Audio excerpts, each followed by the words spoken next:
ইমাম হাসান হোসেনের মা ছিলেন পৃথিবী বিখ্যাত মা। আমি মা ফাতেমার জীবনী বয়ান করছি না।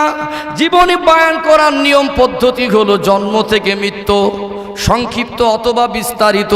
আমি জীবনী বলছি না, বোঝাবার জন্য তার জীবনের একটা অংশ তুলে ধরছি। হযরতে ফাতেমা রাদিয়াল্লাহু তাআলা আনহা, সেই মা কেমন মা ছিলেন, তার আমল কেমন ছিল, তার চরিত্র কেমন ছিল, আমাদের মায়েদের একটু শোনাবার দরকার আছে না নেই? আহা, আমাদের মা কেমন করে ভুলে গেল তাদের পরিচয়। আম্মাজান হাজেরার কথা ভুলে গেছে, আম্মাজান আসিয়ার কথা ভুলে গেছে, আম্মাজান খাদিজার কথা ভুলে গেছে, আম্মাজান আয়েশার কথা ভুলে গেছে। আমার মায়ের জাতিগুলো দায়ুস হয়ে রাস্তায় ঘুরে বেড়াচ্ছে কি বেড়ায় না? কেমন ছিলেন মা ফাতেমা? ইন্তেকালের রাতে নিজের গোসলটা নিজে করলেন। কলিজার টুকরা দুটা বাচ্চা, হযরত ইমাম হাসান, হযরত ইমাম হোসেন রাদিয়াল্লাহু তাআলা আনহুমা, বাচ্চা দুটাকে সুন্দর করে গোসল করিয়ে দিলেন। এই বাচ্চা দুটাকে গোসল করিয়ে খাইয়ে ঘুম পাড়িয়ে দিলেন। এশার নামাজটা পড়ে স্বামীর জন্য দরজার ধারে দাঁড়িয়ে দাঁড়িয়ে অপেক্ষা করতে লাগলেন। আল্লাহর নবীর জামাই আলী এশার নামাজ পড়তে গেলেন মদিনার মসজিদে নববী শরীফে। নামাজ ছেড়ে ঘরে ফিরলেন, দরজার ধারে দাঁড়িয়ে ফাতেমাকে সালাম দিলেন। স্বামীর সালামের জবাব দিয়ে আস্তে করে দরজাটা খুলে দিলেন। স্বামীর হাতটা ধরে ডুকরে কেঁদে ফেললেন। বলুন তো, মেয়েদের মনে দুঃখ হলে, কষ্ট হলে স্বামীর হাতটা ধরে কাঁদতে পারে কি পারে না? ঘরের মধ্যে নিয়ে গেলেন, ডুকরে ডুকরে কাঁদে। আল্লাহ নবী কলিজার টুকরি, ও খাতুনে জান্নাত হযরতে ফাতেমা, আপনি কেন কাঁদছেন? প্রত্যেক দিন আমি মসজিদ থেকে ঘরে ফিরি, এমন করে তো কোনোদিন কাঁদতে দেখি না। ফাতেমা কেঁদে কেঁদে বলেন, আল্লাহ নবীর জামাতা ও হযরত ইমাম হাসান, হযরত ইমাম হোসেনের আব্বা, আমি ফাতেমা, এটা হলো আমার জীবনের বিদায় রাত। ফাতেমা, সব সহ্য করতে পারি, তোমার মরণের কথাটা বলো না ফাতেমা। ফাতেমা, তুমি যে দুনিয়া ছেড়ে চলে যাবে ফাতেমা, ওই কথাটা আমার সামনে বলো না। হযরতে ফাতেমা বলে, প্রাণের স্বামী, ওই দিনের কথাটা কি ভুলে গেলেন? আমার আব্বা জ্বরে আক্রান্ত ছিলেন, আমার দয়ার নবী ইন্তেকালের আগে একটু জ্বর হয়েছিল। হযরতে ফাতেমা দাঁড়িয়ে দাঁড়িয়ে কাঁদছিলেন। আল্লাহ নবী ইশারায় ডাকলেন, ফাতেমা এদিকে এসো। আম্মাজান ফাতেমার কানে কানে নবী বললেন, ফাতেমা, তোমার আব্বার যে রোগটা হয়েছে আর ভালো হবে না। তোমার আব্বা আল্লাহর ডাকে সাড়া দিয়ে দুনিয়া ছেড়ে চলে যাবে। আম্মাজান ফাতেমা ডুকরে কেঁদে ফেললেন। আল্লাহ নবী ফাতেমার কান্না দেখে পুনরায় ডেকে বলেছিলেন, ফাতেমা, কেঁদো না ফাতেমা, আমি কথাটা বলে গেলাম, আমার খানদানের ভিতরে আমার দুনিয়া থেকে পর্দা গ্রহণের পরে সর্বপ্রথম তুমি ফাতেমা, তোমার সঙ্গে আমার দিদার হয়ে যাবে। মা ফাতেমা ভুলে যায়নি, তিনি বুঝতে পেরেছিলেন এটা আমার জীবনের শেষ দিন। আলিস প্রাণের স্বামীকে হাত ধরে কাঁদে আর বলে, প্রাণের স্বামী, তিনটে দাবি। এক নাম্বার দাবি হলো, আমি নবীর বেটি হলেও আপনার স্ত্রী। আমার আব্বা আমাকে শিখিয়েছেন, আমার আব্বা আমাকে সেই পরিবেশে মানুষ করেছেন। আমার আব্বা বলেছেন, কোনো স্বামী যদি হায়াতে থাকে আর স্ত্রী যদি মারা যায় আর তার স্বামী যদি তার উপর অসন্তুষ্ট থাকে, পৃথিবীর কোনো কোনো আমল ওই মহিলাকে জান্নাত দিতে পারবে না। আমি ফাতেমা আপনার খেদমত করতে পারি না, আপনি মাফ করে দেন। আলী বলে, ফাতেমা, তুমি নবীর বেটি, আল্লাহ আমার কপাল এমন করেছে, দুনিয়ার পুরুষের একটা মেয়েকে বিবি হিসাবে পেয়েছে। আল্লাহ দয়াময়, আমি আলীকে জান্নাতি মহিলাদের সরদারিনীর স্বামী হওয়ার সুযোগ দিয়েছে। ও ফাতেমা, ও ফাতেমা, কেঁদো না ফাতেমা, মরণের কথা বলো না। ফাতেমা কেঁদে কেঁদে বলে, প্রাণের স্বামী, আমি খেদমত করতে পারি না, আপনি ক্ষমা করে দেন। দুই নাম্বার দাবি, আমার হাসান হোসেনকে রেখে যাচ্ছি, প্রয়োজনে বিবাহ আপনি করবেন, বাচ্চা দুটাকে যেন কষ্ট দেবেন না।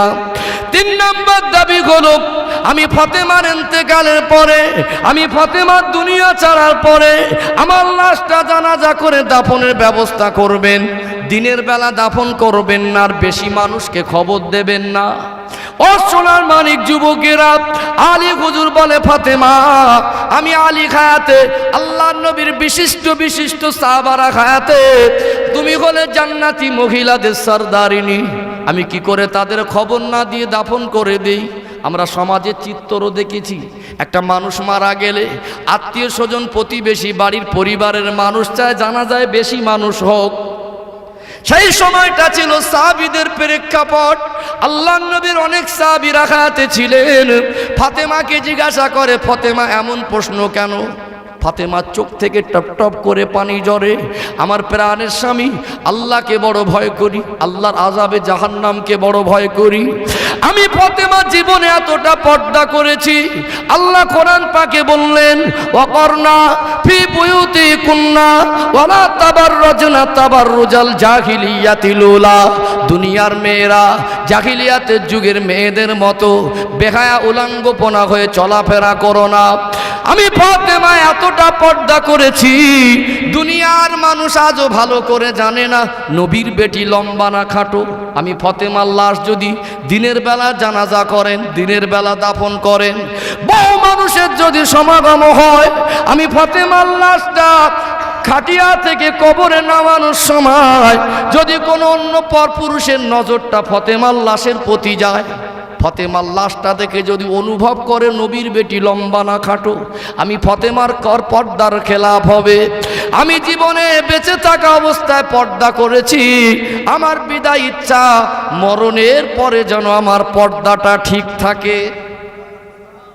দুটো বিষয় ব্যাখ্যা দেবো। একটা হলো প্রাণের স্বামী আমি খেদমত করতে পারিনি। আমাদের স্বামী স্ত্রীর খেদমত আছে? খেদমত কাকে বলে আগে জানতে হবে। আমি আবারও বলছি, সংসার যদি ভালো না হয়, আব্বা আমার কালচার যদি ভালো না হয়, স্বামী স্ত্রী সেই মিল মহব্বত যদি না থাকে, স্বামী স্ত্রীর ভিতরে এডুকেশন শিক্ষা যদি না থাকে, স্বামী স্ত্রীর চালচলন আদর্শ যদি ভালো না হয়, ওই পরিবারের ভালো বাচ্চা হতে পারে না। আমাদের কিছু মা আছে খেদমত কি জিনিস বোঝে না। স্বামী যদি পরিশ্রম করে এসে বলে এক গ্লাস পানি দাও, ওটা হুকুম পালন হবে, খেদমত হবে না। আমার অনেক ভাবি রয়েছে, মা রয়েছে, যেই বলেছে এক গ্লাস পানি দাও, পানি গ্লাসটা একটু ঠুকে বসিয়ে দেয়, আছে না নেই? ঘুরে বললো পানি কই? পানি চাইলাম, বলছে তোমার চোখ নেই, দিলাম, তুমি তার গালে তুলে দিতে হবে, ওই তো পানি দিলাম, আবার গালে তুলে দিতে হবে, কি আছে না নেই? আবার কিছু মার ভাবি বলে এক গ্লাস পানি দাও, বলছে একটু পানি খাবে, তাও বারবার বলো এক গ্লাস পানি দাও, একটু টেবিলে আছে নিয়ে খেতে পারো না? খেদমত ওই জিনিসকেই বলা হয় স্বামীর প্রয়োজনীয়তা অনুভব করে না চাইতে করে দেওয়ার নাম হলো খেদমত। স্বামী কষ্ট করে পরিশ্রম করে এসেছে, স্বামীদের দূর দূরান্ত বাইরে ঘাটে কত পরিশ্রম করতে হয় বিবি বাচ্চার মুখে হাত জোগাবার জন্য। একটা গরিব স্বামী সারাদিন পরিশ্রম করেছে, গার ঘাম মরিনি, বাজারে দাঁড়িয়ে আছে, গোস্ত টাঙানো আছে, সেই দিন বিবি আর বাচ্চা দাবি করেনি যে গোস্ত আনো, দেখে মনে করলে একটু বাড়ি গোস্ত নিয়ে যাই, কষ্টের পয়সা, গার ঘাম শুকায়নি, ওই পয়সাটা যে গোস্ত কিনে বাড়ি এনেছে। সত্যি কথা বলুন, সেই দিন কষ্ট হয়েছিল না মনে আনন্দ হয়েছিল? মায়েরা বোঝে না, বোঝে না, বলে ভাত দাও তা বলে খুলে খাও, পানি দাও তা বলে ঢেলে খাও। তুমি যে পানি চাইলে ঠুকে বসিয়ে দিলে, ভালো মনে দিলে না কালো মনে দিলে, আমার আল্লাহ জানে না, জানে না। আমাদের পরিবারের আদর্শ ভালো না বাবা, সম্পর্ক ভালো না। স্বামী যদি বলে যে জামাটা পরিষ্কার করে রেখো, আমার এক ভাবি যদি জামাটা পরিষ্কার করে আর শুধু পুঁতি পড়ে, আমার আব্বা কোথায় বিয়ে দিল, এটা করো সেটা করো, কি গো খেদমত হলো? স্বামী রেখেছে, বিনা বলাতে পরিষ্কার করে রাখোটা খেদমত হবে। কষ্ট করে এসেছে, সালাম কালাম হোক, এক গ্লাস পানি ধরেন, আপনি একটু পানি পান করেন, কলিজা জুড়িয়ে যাবে না? যাবে না। তাই বলছে প্রাণের স্বামী আমি ফাতেমা, আপনার খেদমত করার দরকার ছিল, আমি করতে পারিনি, আপনি আমায় মাফ করেন।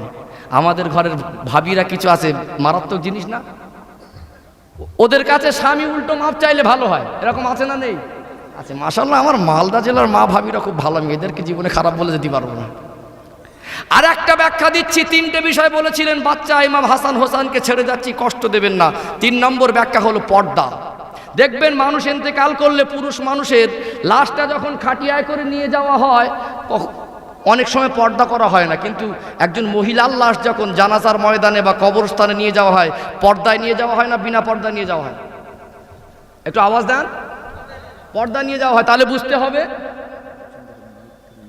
আচ্ছা, তাহলে বুঝতে হবে যে বেঁচে থাকা অবস্থায় যে পর্দা, মরে গেলেও সেই পর্দা।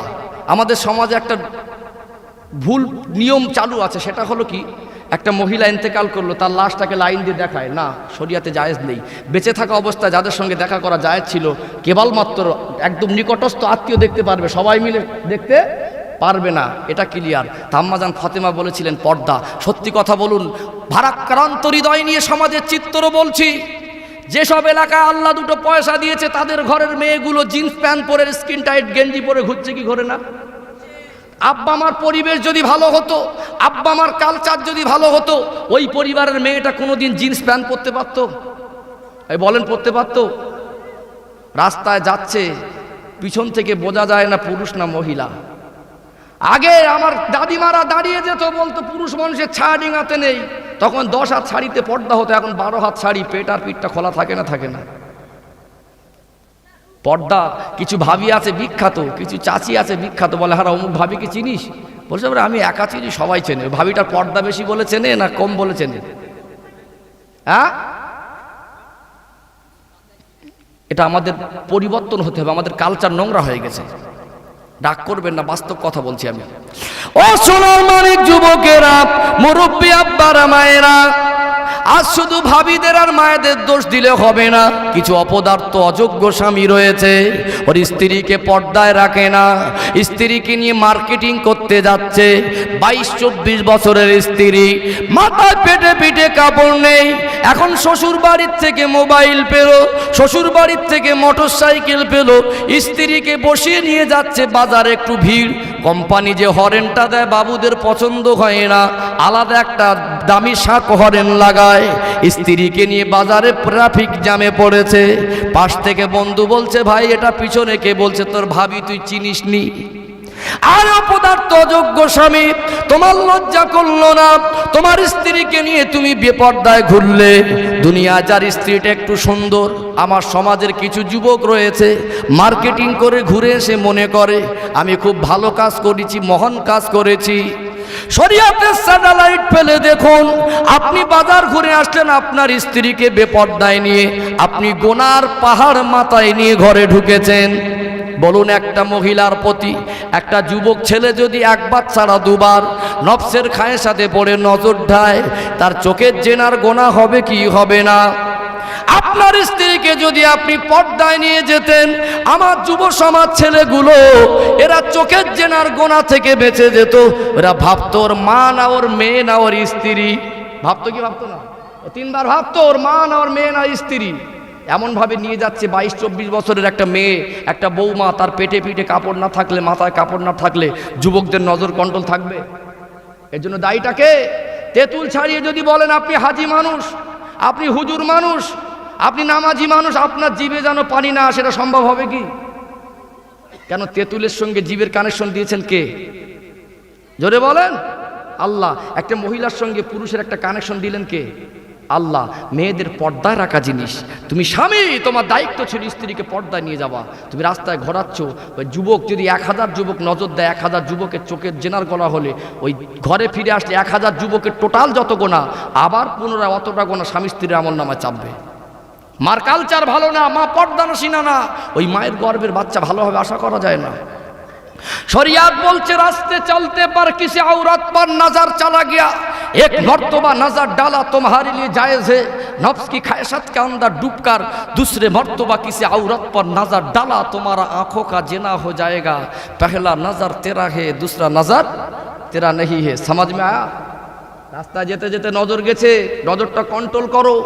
নফসের খায়েশাতে পড়ে বারবার তাকালে চোখের জেনার গোনা হবে।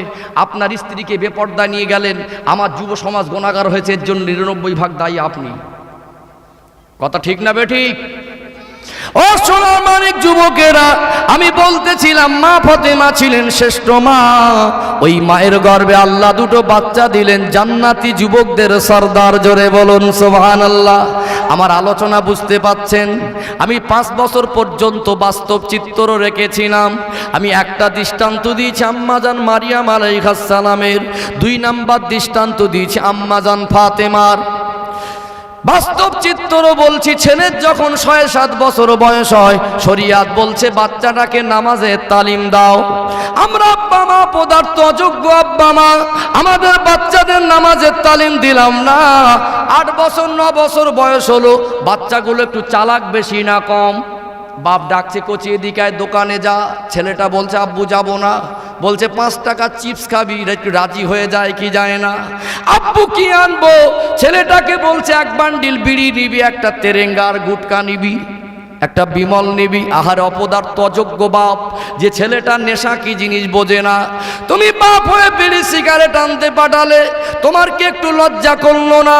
ওই ছেলেটাকে বিড়ি আনতে, সিগারেট গুটকা আনতে দোকানে পাঠিয়েছে। ঘরে বাচ্চা 7-8 বছরের, এই বাচ্চাটার নামাজ শেখানোর সময়, এই বাচ্চাটার কোরআন শেখানোর সময়, এই বাচ্চাটার নামাজ কোরআন শেখায় না। আব্বা মারও নামাজ নেই, বরং আব্বা বাচ্চার সামনে বসে বসে রাতের বেলা ঘুমাবার সময় একবার বিড়ি টানে, ঘুম থেকে উঠে একবার টানে, বাথরুমে গিয়েও টানে। এরকম মানুষ আছে না নেই? আপনার ছেলের সামনে যদি আপনি বিড়ি টানেন, ছেলেটার মনে হচ্ছে আমার বাপ ঘুমাবার সময় টানে, ঘুম থেকে উঠে টানে, বাথরুমে গিয়েও টানে। কি মধু আছে একবার টেনে দেখি, বলুন তো দেখি। বিড়িখোর হলের জন্য দায়ীটাকে। আপনি আপনার বাচ্চাটাকে একটু হাত ধরে কি মসজিদে নিয়ে যেতে পারেন না? অনেক দাদু নানু রয়েছে, আপনারা নানু আর দাদু, আর আমার দয়ার নবী ছিলেন নানু। আমার দয়ার নবী 2টা নাতিকে কলিজা দিয়ে ভালোবেসেছিলেন। জোরে বলুন সুবহানাল্লাহ। অনেক সময় দেখবেন 2 বেইতে 1 বাড়িতে আসে, বেই বাড়ি আসে, নাতিটা কোলে, আপনার জামাইটা বিভিন্ন কাজে কর্মে বাইরে থাকে। আপনি দাদু আর নানু সন্ধ্যাবেলা নাতিকে নিয়ে বসে আছেন, এক বেই আর এক বেইকে বলছে বেই 1 খিলি বানাও। মতিয়ার তামাক খাওয়া দাদু আছে, নানু আছে না নেই? ছোট নাতি সোনার মানিক বাচ্চা, নেশা কি জিনিস বোঝে না। ওর সামনে যদি মতিয়ার তামাক ডলে, বলুন তো দেখি ওই ছেলেটার ব্রেনে কি আসর পড়বে? আপনি দাদু, আপনার বাচ্চাটা বাইরে কাজ কাম করে, আপনার ছেলেটা পোতাটাকে নিয়ে একটু মসজিদে কি যেতে পারেন না? সূরা ফাতিহাটা কি মুখস্থ করিয়ে দিতে পারেন না? সূরা ফাতিহা এমন একটি সূরা, ইমামের পিছনে নামাজ পড়া ব্যতীত ফরজ হোক, ওয়াজিব হোক, সুন্নাত হোক, নফল হোক, যেই নামাজ হোক, প্রত্যেক রাকাতে সূরা ফাতিহা শরীফ পড়তে হয় কি হয় না? এই সূরা ফাতিহা হলো কোরআন শরীফের মা। আপনার সোনার মানিক নাতিকে সূরা ফাতিহা যদি শিখিয়ে দিতেন, আপনি কবরে চলে গেলে আপনার ওই নাতিটা নামাজ পড়তো, আপনার ওই নাতিটা নামাজে দাঁড়াতো, প্রত্যেকটা রাকাতে সূরা ফাতিহা পড়তো, আর আপনি কবরে শুয়ে শুয়ে সাদকায়ে জারিয়ার নেকি পেতেন। নাতিটাকে করে গেলেন তামাক্কুর।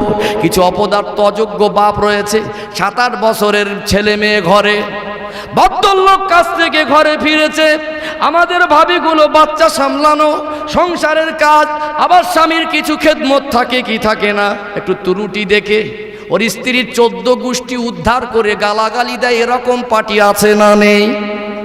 আছে না? তুমি বাপ, তোমার বাচ্চা নিষ্পাপ, ওই ছেলেটার কোরআন পাক শেখানোর সময়, ওই মেয়েটার নামাজ শেখানোর সময়, ওই মেয়েটা যদি সূরা ফাতিহা মুখস্থ করাতে, 2-4টে সূরা মুখস্থ করাতে নামাজি হতো, ওই মেয়েটার বাচ্চাটা ছেলেটার সামনে ওর আব্বা মাকে এত নোংরা ভাষায় গালাগালি করছে, ছেলেটা অবাক হয়ে দেখছে আমার আব্বা মারে বলে কি। আর আমার কিছু ভাবি আছে এখন কিন্তু মারাত্মক যন্ত্র আছে না, হ্যাঁ, যে আমিও সেই বাপের বেটি, তুমি একলা পারো আমিও পারি, তুমি সব সময় গালাগালি করবে, আমি মুখ বুঝে সহ্য করবো, হবে না। মাঝে মাঝে স্বামী একটা দেয়, স্ত্রী একটা দেয়, এরকম আছে না নেই? মালদা জেলা স্বামী স্ত্রী ঝগড়া হয় বাবা, আমাদের 24 পরগনা খুব হয়, এদিকে হয় নাকি? হ্যাঁ, এখানে হয় না, মাশাআল্লাহ এখানকার মানুষ ভালো। বলুন, ছোট বাচ্চা সব জিনিস ছোট মনে করলে হয় না, কিছু জিনিসের গুরুত্ব দিতে হয়। আব্বা মা বাচ্চার সামনে নোংরা ভাষায় গালাগালি করছেন, ওই বাচ্চাটা গালাগালি শিখবে কি শিখবে না? পৃথিবীর কোনো বাচ্চা গালাগালি আবিষ্কার করে না, সব ধাড়ি লোকের কাছ থেকে শিখেছে। কথাটা মাইন্ডে নেবেন না, আমি বাস্তব বলতে পছন্দ করি। আব্বা আমার কালচার ভালো না, আব্বা আমার ভাষা ভালো না, আব্বা আমার পরিবেশ ভালো না, আপনার বাচ্চাটা ভালো হবে কি করে আশা করতে পারেন? 10 বছর পর্যন্ত বাচ্চাটা নামাজ শিখিয়ে দেওয়া দরকার ছিল কি ছিল না? জোরে বলেন। বসিরহাট সংলগ্ন আমাদের 24 পরগনা খোলাপোতার জমিনে চলে যাবেন, একজনা আল্লাহর ওলির মাজার রয়েছে, হযরতে বজলুর রহমান দরগাপুরি রহমাতুল্লাহ আলাইহি। এই বাচ্চাটা 7-8 বছর বয়স, বাচ্চা খেলায় মশগুল হয়ে গেল। আর জোহরের রক্তটা পার হয়ে গেল, বেলাটা গড়িয়ে গেছে, আসরের রক্ত এসে গেছে। ঘরে ফিরে ছুটে এসে মাকে ডাকে, মা একটু খেতে দেন, মা ক্ষুধা লেগেছে। বজলুর রহমান হুজুরের মা কেমন মা ছিলেন আর আমাদের ঘরের মায়েরা কেমন? হুজুরের মা বলছে, বাবা বজলুর রহমান নামাজটা কি পড়ছো? হুজুর বলছেন, আমার 7-8 বছর বয়স, আমি মায়ের চোখের দিকে তাকালাম, আমার মা মোটা মোটা চোখ বের করে, এ বজলুর রহমান নামাজ কেন পড়ুনি? আমি তোমার মা নামাজি, আমি রান্না করে রাখবো, আর তুমি সন্তান বেনামাজি, বেনামাজি সন্তানকে ভাত খেতে দেব না। তুমি নামাজ যদি না পড়ো আমার হাতের রান্না খাওয়াটার আশা করো না। এ বজলুর রহমান নামাজ কেন পড়ুনি? হুজুর বলছেন, আমি ভীতু সন্ত্রস্ত হয়ে মায়ের সামনে দাঁড়িয়ে থাকলাম। আমার মা বলে, বজলুর রহমান কানটা ধরো, মাথাটা হ্যাট করো। হুজুর বলছেন, মায়ের আদেশ আমি পালন করার জন্য কানটা ধরে মাথাটা হ্যাট করলাম। আমার মাটা ইট তুলে আমার পিঠে চাপিয়ে দিল। আমার দুটা চোখ থেকে টপ টপ করে পানি ঝরে। বাচ্চার চোখের পানি দেখে মায়ের মনে দয়া হলো। মা ইটটা সরিয়ে বাচ্চাকে বুকে জড়িয়ে ধরে কেঁদে ফেললো। বাবা বজলুর রহমান জীবনে কি নামাজ কাজা করবে? না মা, আমি কথা দিলাম আজ থেকে জীবনে আর কোনোদিন নামাজ কাজা করব না। হুজুর বলছেন, আমার মা এমন একটা পবিত্র নিয়ত করেছিলেন, আমার মার এমন একটা মূল্যবান ভূমিকা ছিল। আমার মা বলেছিলেন, আমি নামাজি আর আমার বাচ্চাটাকে বেনামাজি হতে দেব না। আজ আমার মা এমন একটা ভূমিকা পালন করার জন্য আমি বজলুর রহমানের জীবনে বিনা ওজরে কোনোদিন ফরজ নামাজটা কাজা করিনি। জোরে বলুন। ভাবুন একটু, আপনার আব্বা মা অনেকে হাজির আছেন, তার মা নেক পবিত্র নিয়ত ছিল বলে তার ছেলেটা শুধু বজলুর রহমান নয়, তার ছেলেটা হলো আল্লাহর ওলি বজলুর রহমান। জোরে বলুন। আলোচনা অসুবিধা হচ্ছে নাকি? কিছু বুঝতে পাচ্ছেন? এই 10 বছর 12 বছর ছেলেগুলোর বয়স হলো, এই ছেলেগুলো কলেমা জানে না, আছে না নেই? আমাদের ছেলেগুলো কোরআন জানে না, আছে না নেই? নামাজ শিক্ষা দেবে, শরিয়াত বলছে, আল্লাহ রসুল বলেছেন 7 বছর বয়স হলো নামাজের তালিম দাও। 10 বছর পর্যন্ত নামাজের তালিম দেওয়ার পরে যদি বলে নামাজ পড়বো না, 2-1 ঘা কষাও। বাপ নামাজি না, মা নামাজি না, পড়বি ছেলেটা নামাজি হবে? দাদু নামাজি না, দাদিমা নামাজি না, ছেলেটা নামাজি হবে? মার পর্দা নেই, ফুপুর পর্দা নেই, খালার পর্দা নেই, চাচির পর্দা নেই, দাদির পর্দা নেই, পর্দা নাসিনা হবে? আল্লাহ রসুল এই জন্য বলতেন, রসুলুল্লাহ সময় ফরজ নামাজটা মসজিদে, বাকি নামাজগুলো ঘরে। কিন্তু এখন কেন ঘরের মধ্যে ইমাম সাহেবরা বলেন নামাজটা পড়ে বার হন? আমরা যা জিনিস, মসজিদ থেকে জুমার দিনে আজান হয় আর আল্লাহ ডাকছে হাইয়া আলাস সালাহ, কিছু মুসলমান বারবার ঘড়ির দিকে দেখে, আজান শুনে মসজিদে যায় না, ঘড়ি দেখে মসজিদে যায়, আছে না নেই? ওই ইমাম সাহেব বায়ান শুনবে না, যাবে সবার লাস্টে, আর যেই 2 রাকাত হয়ে যায় পিছন থেকে পালায়, এরকম পার্টি আছে না নেই? মালদা জেলার মানুষ মাশাআল্লাহ ভালো। তাহলে গেল সবার শেষে, লাস্টে আর বের হচ্ছে সবার ফার্স্টে, আছে না নেই? আছে। কোথায় যেন হারিয়ে যাচ্ছে আমরা, আমাদের পরিচয় হারিয়ে ফেলেছি। আব্বা মা ভালো না, নামাজ ঘরে নামাজ কেন? রসুলুল্লাহ বলতেন, ঘরগুলো কবরস্থান বানিও না। নামাজ যদি মা পড়ে, আব্বা পড়ে, বাচ্চাটা দেখবেন যে পরিবারের নামাজি ছোট বাচ্চাটা আল্লাহু আকবার বলে সেজদা করে না করে না? আমরা এই জন্য বলি নামাজ পড়ে যাও, কারণ আমরা যা জিনিস মুসলমানের পিছনে কাটি না মারলে কারো আবার ঘুম হয় না। ও যে উজু আর নামাজ পড়বে বাড়ি পর্যন্ত আসবে, বিশ্বাস হয় না। এখনকার যা মুসল্লি, মানে মসজিদ থেকে বেরিয়েই কার পিছনে একটু বাঁশ দেওয়া যায় সেই চিন্তা করে। আমি বাস্তব বলতে পছন্দ করি বাবু, রাগ করবেন না। ঠিক আছে না নেই? ও 2 রাকাত পড়ে বেরোতে পারলে বাঁচে, বাকি সুন্নত ফরজ ওয়াজিব ঘরে গিয়ে পড়বে, কি বিশ্বাস আছে? ইমাম সাহেব বলে, বাবু অন্তত নামাজটা পড়ে যাও। বুঝতে পারেননি? ও সোনার মানিক যুবকেরা, মুরব্বী আব্বারা মায়েরা, আমি আবারও মনে করিয়ে দেই, আব্বা মা যদি ভালো না হয় তাদের সন্তান ভালো হবে কখনোই আশা করা যায় না।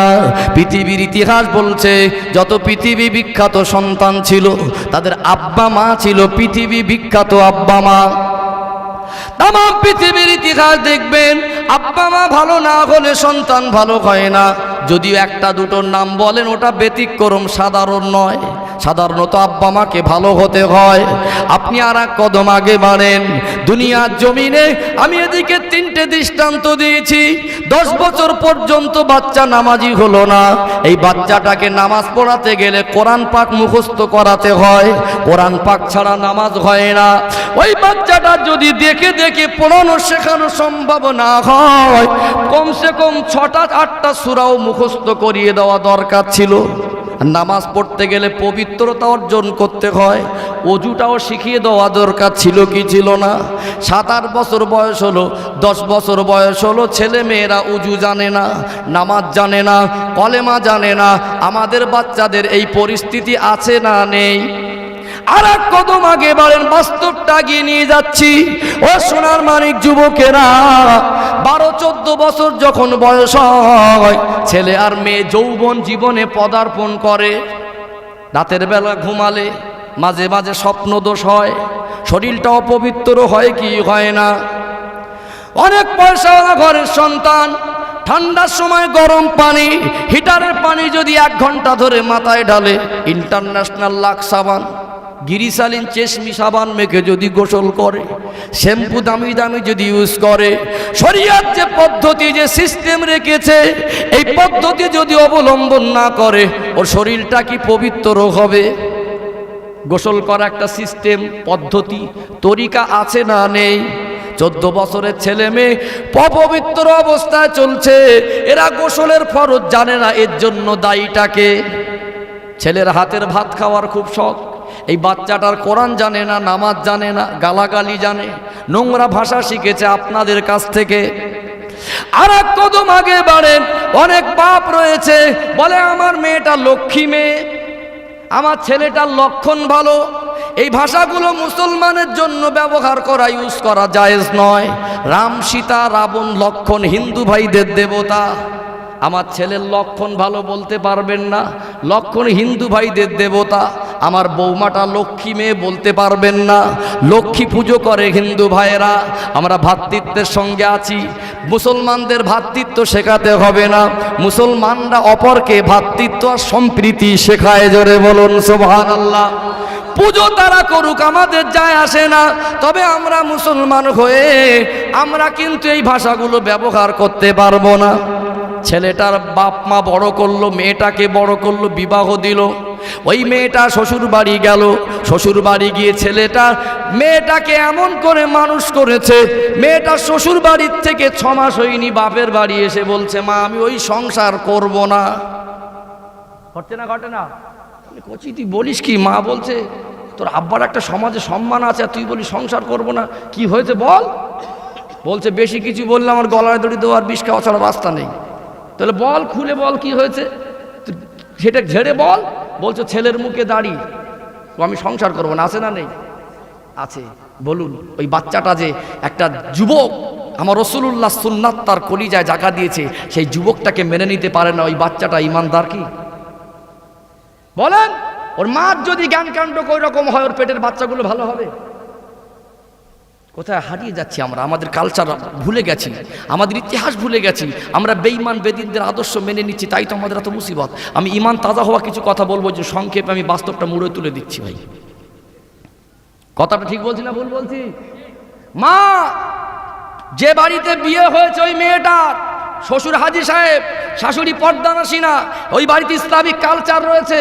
বিয়ে হলো মানে মেয়ের বাবা দেখেছে ছেলেটা চাকরিজীবী, ভালো ছেলে, নামাজি ছেলে, দিল ধরে বেঁধে, মেয়েটা সুন্দরী, অথচ মেয়েটার কালচার ভালো না, মেয়েটার ইমানের কমজোরি। মেয়েটা গিয়ে ছিটকে বেরিয়েছে কেন জানেন? মানে বুনো পাখিকে যদি খাঁচায় পুরে দেওয়া ছটপট করে না? একটা পাখিকে যদি, বুনো পাখি যাকে যেগুলো মানে পোষ মানিনি, একটা বড় শালিক পাখির বাচ্চা খাঁচায় পুরে দেওয়া হয়, ছটপট করবে কি করবে না? ও দম লেগে যাবে। আর যদি ইসলামের শরিয়াতের গণ্ডির ভিতরে মানুষ হয়, ইসলামের খাঁচাবন্দি হয়ে মানুষ হয়, একটা পোষা পাখিকে ছেড়ে দিলে ও 7 বার ভাববে না একটা নোংরা কাজ বাইরে যেতে? আজ যখন ফাংশনের মেলা হয়, আজ যখন কোনো জায়গায় কুকর্ম হয়, আর যখন রাস্তায় আমাদের মেয়েরা বেপর্দায় বেড়ায়, ছেলেরা পিকনিক করতে যায়, বুঝতে হবে শরিয়াতের গণ্ডিতে মানুষ হয়নি। ওই ছেলে আর মেয়েটা যদি শরিয়াতের খাঁচায় পোষ মানত, 70 বার ভাবতো আমার আব্বা মা জীবনে যায়নি, আমার আব্বা মা শিখেছে ওখানে গেলে গোনা হবে, নোংরা কাজ, ওটা আমার জায়গা না, ওখানে নোংরা প্রকৃতির মানুষ যায়, কখনো দুনিয়ার বন্ধুরা টেনে নিয়ে যেতে পারতো না। কথা ঠিক না বল? আব্বা আমার কালচার ভালো না।